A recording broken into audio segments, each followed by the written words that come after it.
सोचा नहीं था दादी चली जाएगी। मैंने सोचा नहीं था मैं दादी से मिल के जाऊँगी, लेकिन मैं यहाँ बुआ के वहाँ पे हूँ तो इसलिए मैं दादी से मिल के भी नहीं जा रही। और अभी मेरी दादी से बात हुई थी तो दादी ने बोला मैं कल जा रही हूँ, तो मैं जाते टाइम मिली भी नहीं। पता नहीं कब आएगी दादी। वैसे जाना जरूरी था दादी का, क्योंकि दादी के लिए सब बराबर है। हम भी उतने हैं, जितने चाचा लोग ताऊ लोग हैं उतने ही हम भी हैं, इसलिए दादी को जाना जरूरी था। पता नहीं कब आती दादी।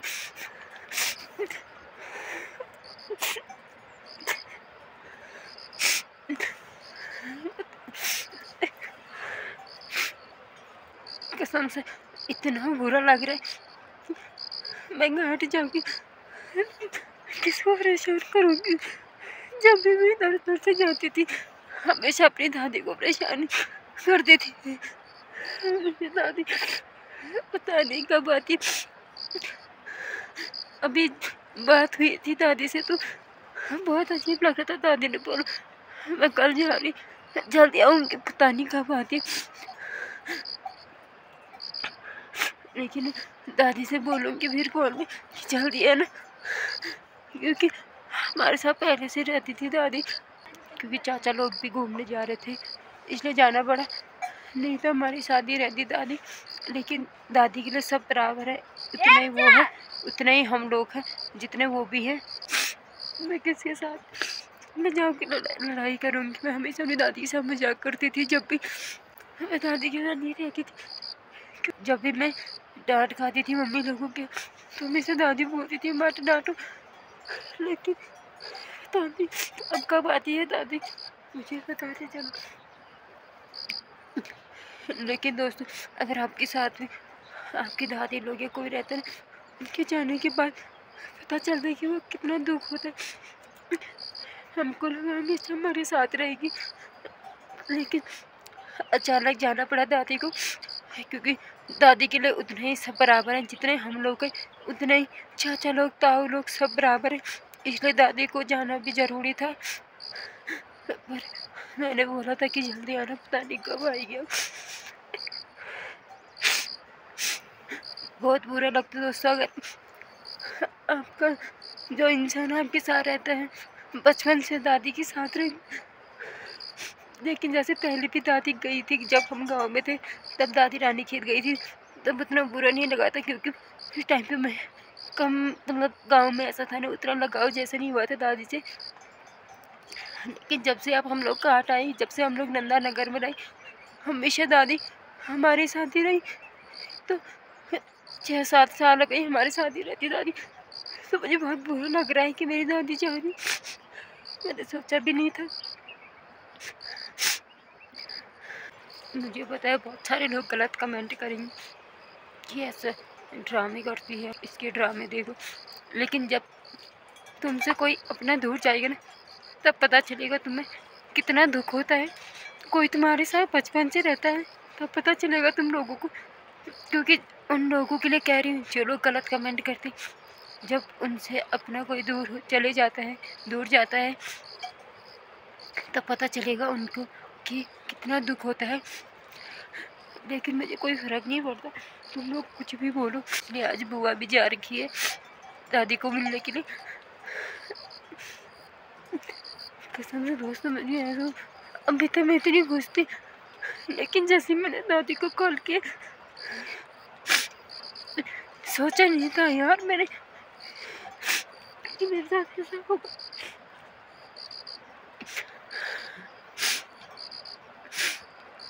आज मुझे पता नहीं क्यों हर बार रोना आ रहा है।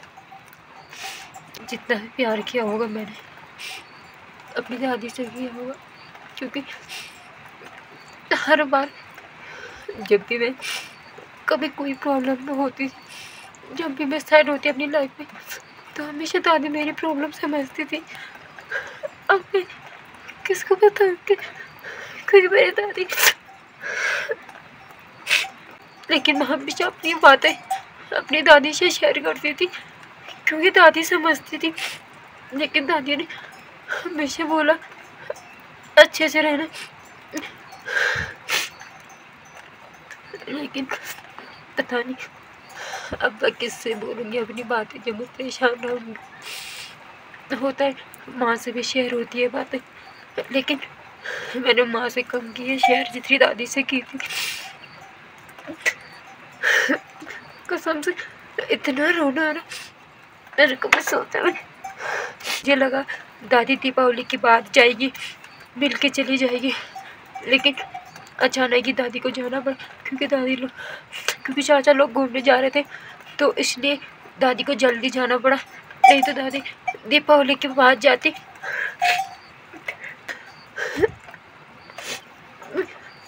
मुझे इस बात का दुख है कि मैं अपने कमरे में जब मैं इधर उधर से आती थी तो मैं हमेशा दादी को बोलती थी, कभी पानी ला दे दादी, कभी कुछ।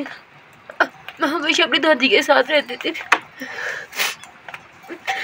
लेकिन अब मुझे पहली बार ऐसा हो रहा कि मेरी दादी मेरे से दूर जा रही।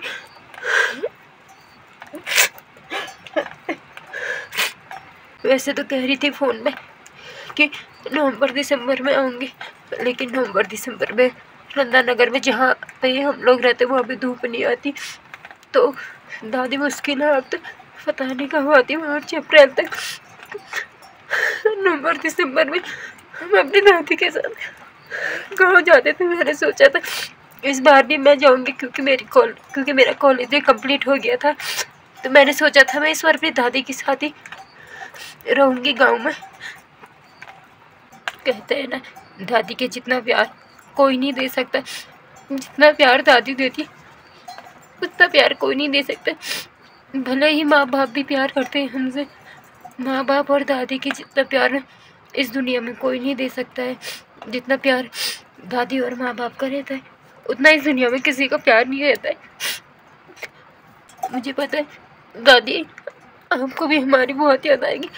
जब आप कमरे में और बोलती थी, रोशनी को भी आवाज़ मारती थी, तो तब भी मेरे को बोलती थी कि रिचा रिचा। बार मैं वहाँ नहीं रहती तो दादी बोलती कि कमरा तेरे बिना सुना सुना लगता है, लेकिन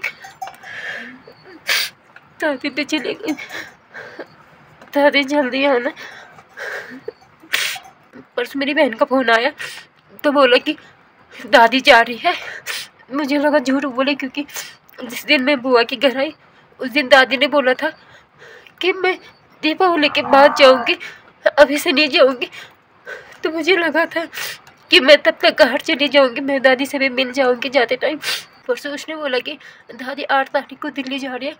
फिर भी मुझे यकीन नहीं हुआ। मैंने कहा मजाक करके होगी, बोल रही थी कि मुझे घाट है, मैंने कहा मैं नहीं आ रही फ़िलहाल। तो फिर कल बोला तो आज बुआ भी चली गई मिलने के लिए। और मैंने बोला, फिर मैंने अभी दिन में फ़ोन किया था तो मैंने दादी से बात की। मैंने बोला हम दिल्ली जा रहे हो, तो बोला हाँ मैं दिल्ली जा रही हूँ ना कर। तब बोला कि जल्दी आऊँगी नवंबर दिसंबर में। फिर पता नहीं, मुझे नहीं लगता कि दादी नवंबर दिसंबर में आएगी। दादी के जितना प्यार कोई नहीं दे सकते। बहुत सारे लोग कहते हैं ना कि दादी अच्छी नहीं होती, लेकिन कभी उनके साथ अच्छे से रहना, कभी उनके साथ अच्छे से बात करना, तब पता चलेगा दादी की अहमियत क्या होती है और कैसे दादी का प्यार मिलता है, कैसे दादी का प्यार होता है।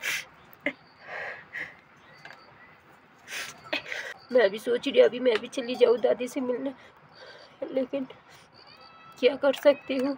तो दोस्तों मैं आप लोगों से यही कहना चाहती हूँ कि हमेशा अपनी दादी या अपनी मम्मी पापा के साथ हमेशा अच्छे से रहना, क्योंकि उनके साथ अच्छे से रहने से ही हम लोग आगे बढ़ सकते हैं अपनी लाइफ में। वही हमें अच्छे रास्ते बताते हैं। मेरी दादी ने हमेशा मेरे को बोला था कि रिचा हमेशा पढ़ाई करना, कुछ बनना, अपनी ज़िंदगी में कुछ करना। जब भी मैं बाहर में फ़ोन देखती थी तो मुझे बोलती थी कि इतना फ़ोन मत देख, कुछ कर अपनी ज़िंदगी में, कल के दिन ससुराल जाके रोना नहीं पड़ेगा, लोगों के हाथ गाली नहीं खानी पड़ेगी, तो इसलिए कुछ सीख, कुछ कर अपनी लाइफ में। तो मेरे दादी को बोला था, दादी मैं करूँगी, अपनी लाइफ में कुछ करके दिखाऊँगी। अब मुझे बहुत सारे लोग भी सुना रहे थे कि तू अपनी लाइफ में कुछ नहीं कर पाएगी, और तो 2-2.5 साल हो गए तब से ब्लॉग बना रहे, कुछ ही कर नहीं पाई। तो कोई बात नहीं, मैंने दादी को बोला था एक दिन की, दादी मैं नहीं बना रही हूँ ब्लॉग। तो दादी ने बोला क्यों, क्या हो गया तेरे को, अब तू तो कर ही दे के मेरे को ब्लॉग में पैसे मिलेंगे। तो मैंने दादी को बोला था दादी मैं नहीं बना रही, मैंने बोला आप नहीं बना रही, मेरे को मन नहीं कर रहा। तो दादी ने बोला ऐसे तो कल के दिन तू ससुराल जाके बोलेगी कि मेरे को नहीं रहना यहाँ, ऐसे वैसे तो हो जाएगी ज़िंदगी पार। तो फिर मैंने सोचा मैं मेहनत करूँगी, अपनी लाइफ में मेहनत करूँगी और आगे बढ़ूँगी।